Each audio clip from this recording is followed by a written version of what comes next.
You may have heard this week we have local, state, and federal elections, huh? So in that spirit, I'm going to spend a little time with our fifth Unitarian Universalist principle, the right of conscience and the use of the democratic process within our congregations and in society at large. In our congregation and in our association of congregations, the UUA, though we are committed to the democratic process, we tend to try and make decisions by talking through challenges and problems so that when we get to the time when we're actually voting on something, we're really just affirming the decision we already made, and also giving a platform for those who disagree with that decision to share their perspective. But this is, of course, not how things always go. Sometimes, especially at the National General Assembly, debate and process can be fraught. But we have a foundation of shared values to draw upon and a process for holding ourselves accountable for our words and behavior. The right of conscience, as a reminder, because I needed to look up its official meaning, is protecting the right of individuals to not do something that is required by law or rules because of their beliefs. A huge example, of course, in generations where there was a draft was conscientious objection to military service. Through our fifth principle, we protect the belief of the individual as we make decisions for organizations based on a democratic majority. I've been thinking a lot as we approach Tuesday about the continuum of community and individual responsibility.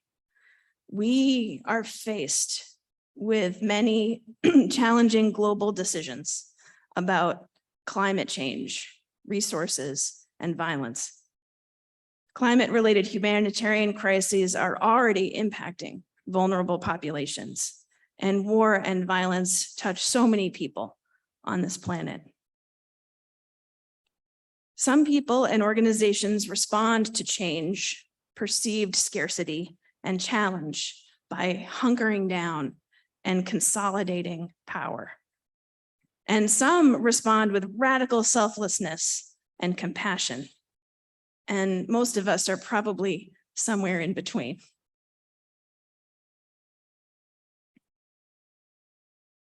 Reverend Dr. Martin Luther King Jr.'s mountaintop speech, his last speech, has been running through my head all week.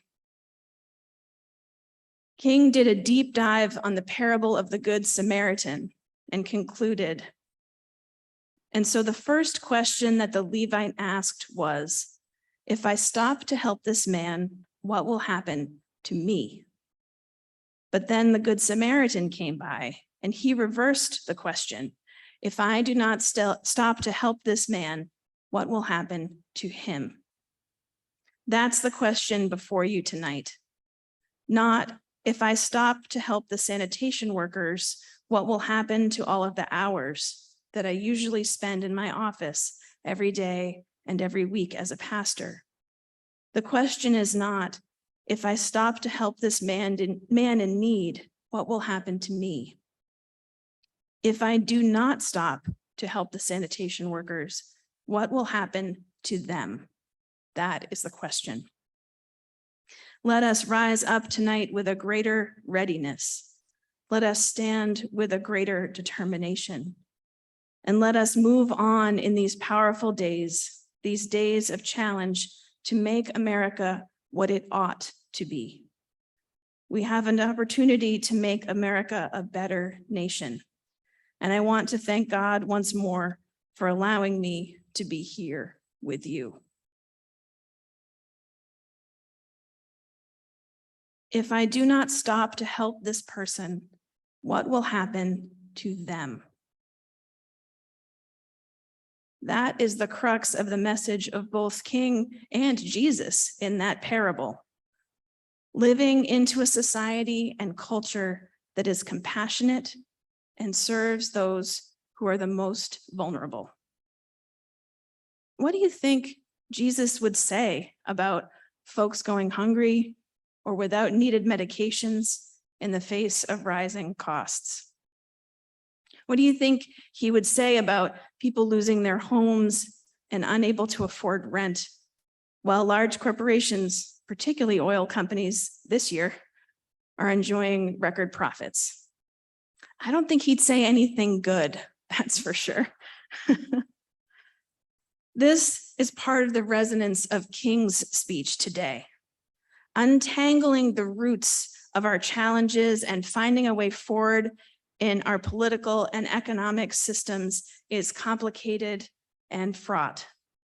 But if we start with a basic tenet that the whole is at least as worthy as each individual person, and that each person's life is valuable and meaningful, has inherent worth and dignity, it would be transformational. Our feelings may be all over the map as we approach Election Day. Maybe you've had a lot going on and midterm elections are not at the top of your mind, and that's okay. Maybe you've been reading article after article, trying to discern what's going to happen when we wake up on Wednesday morning. Again, most of us are probably somewhere in between.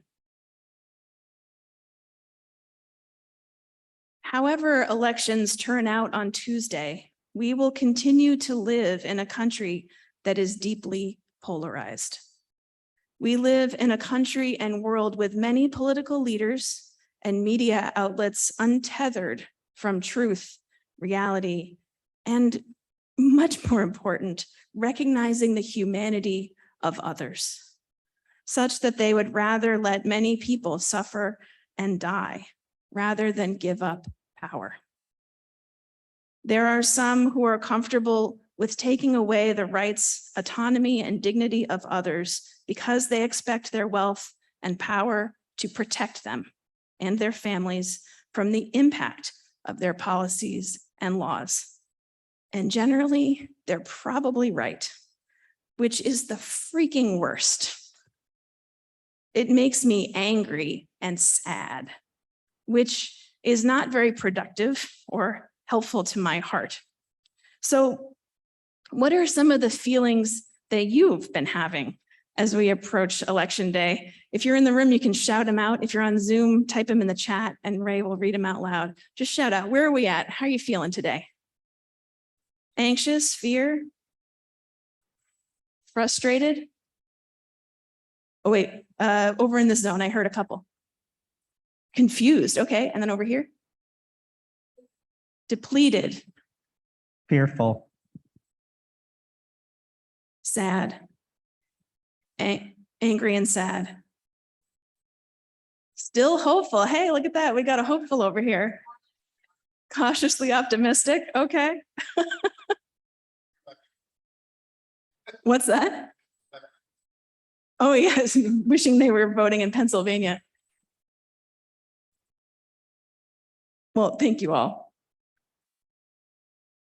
Whatever your feelings, wherever you are, whatever you are holding, know that you are loved.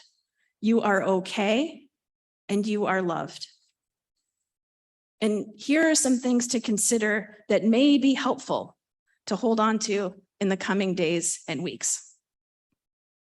Our Earth is an amazing, resource-rich place with plenty of food and safe places to house and feed all of us. Scarcity is only a thing because there are people holding on to resources they don't need in order to hold on to power over others and out of fear. We could make different choices. We can live into a more compassionate and just world. We can consider those with the least power and agency in any given situation. We can exercise the right of conscience to call out unjust laws and policies. We can accountably dismantle racism and other oppressions in ourselves and our institutions. We can nurture compassion. In our day-to-day, we can remember that our way of seeing the world is not everyone else's. We can practice listening more than we talk. We can face and dismantle our biases and assumptions that can cause unintended harm to others and keep us out of deeper relationship. We can act with love. We can ask ourselves, if I do not do this, what will happen to them? And of course, we can vote. We can use the power of the ballot box to entrust people with integrity, compassion, and a sense of justice to positions of power, or at the very least, to take away power from those who abuse it. On days when it seems all too much, we can turn off the news, close our internet browser, and call a friend to tell them we love and appreciate them.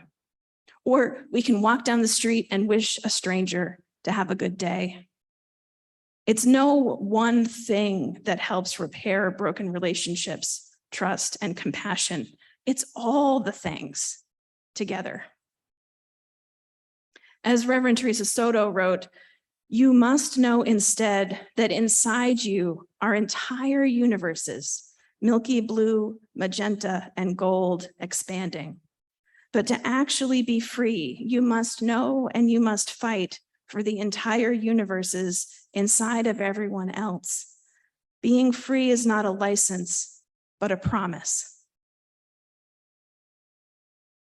May we grow justice and compassion in the world, starting right here in our hearts, knowing that we are loved and are loving, knowing that we are human and make mistakes, doing everything in our power to live in right relationship with those in our community, our country, and the world. In our day-to-day, we can live as if our actions toward compassion and justice just might change the world. And we can amplify our work to change the world with everything in our power, including voting, listening to one another, and then raising our voices for justice based in our values and beliefs. May we have hope. May we kindle hope. May we live into hope. And just take a few deep breaths, because we are in this together. So may it be, and amen.